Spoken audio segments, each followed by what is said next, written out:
Having made the choice myself many years ago, and I'm pleased that our family has looked at Manitoba as a place of opportunity, a place where people make the difference, where the touchstones, the places in their youth and their growing up years are close at hand, and family members can continue to stay in touch. This is a place where people care about each other, where our arts, our recreation facilities, the many things that make this a truly unique place to live and raise a family, and enjoy visiting other parts of the world, but coming home to big skies, fresh air, and lots of sunshine really make this a wonderful place to call home. I'm one of those Manitobans who grew up here, went to medical school here, and then went away. But like so many Manitobans, I always come back because this is such an extraordinary place to live, to work, to have a life. So what we have here is a most remarkable province. We have a community that is supportive. This is a place where people get to know each other, where they support each other throughout their lives, and where people of various generations meet and speak to each other and support each other.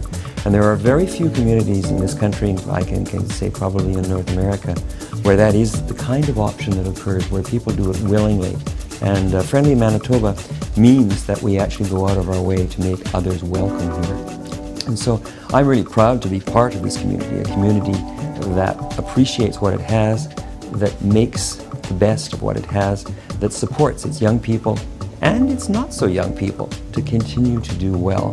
And I think this is a spectacular city, and I love it.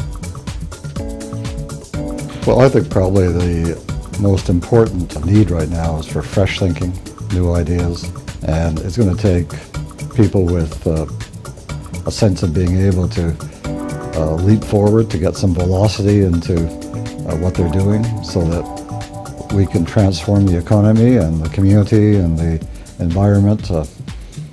That's why I think we need young leaders who are going to be able to bring their talent and skill, but particularly their freshness and their enthusiasm to bear. It will take leadership, and that's a very rare quality that takes a little bit of courage, a little bit of perseverance, and certainly takes a lot of imagination. I've been to Manitoba on 3 or 4 occasions, and I've also lived in Toronto and Kingston and Ottawa, Montreal. So I have a good sense of how Winnipeg stacks up in the pantheon of Canadian cities. I really enjoy living in Winnipeg because of the sense of community that I have here. This is a community where you know how everything works. It's a community where it's really about the people who live here and the contributions they make. When you look at Winnipeg, and at Manitoba for that matter, what you see is a community that is completely an act of will of the citizens of this community. The ballet, the symphony, the art gallery, the theater center, the football team, all the various Folklorama, all the various things that we do in this city are things that have been created by the citizens because they want to make their community better.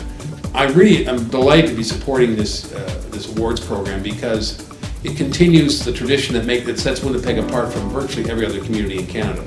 And that is that we are celebrating the contributions of people to making our community a better place. If you are an entrepreneur and you have a dream, you can build your business in Winnipeg. Manitoba businesses that do business all around the world, based here in Winnipeg in a wide variety of areas. And they're here because the owners of those businesses, the people who started those businesses, who are driving those businesses, want to be here. And that's why it's important, I think, to start to celebrate young entrepreneurs and young business people who are starting to make a difference. Congratulations for doing this. It's not future leaders of Manitoba, it's current ones. And leadership means coming up with an idea and breathing life into it. And tonight is a demonstration of just how effective you've been at doing that. And the cause is a noble one because really it's all about Manitoba, which is the place that I've chosen to live almost all of my life. A little bit of time getting university elsewhere, but thrilled to be home, and home it is. The diversity and the respect for difference is probably more pronounced here than it is anywhere else in the world. We're talking about keeping young Manitobans at home, but also we should remember that we are attracting young people from all over the world. Why are they choosing Manitoba? because this is a place where we embrace difference and diversity, where you have the opportunity to be the best you can be in freedom and in a sense of community. So it's a special place for a lot of reasons, but no reason more compelling than who we are as Manitobans. And the fact that you impressive young people have taken the leadership in trying to secure another generation of that greatness is admirable, and I congratulate you.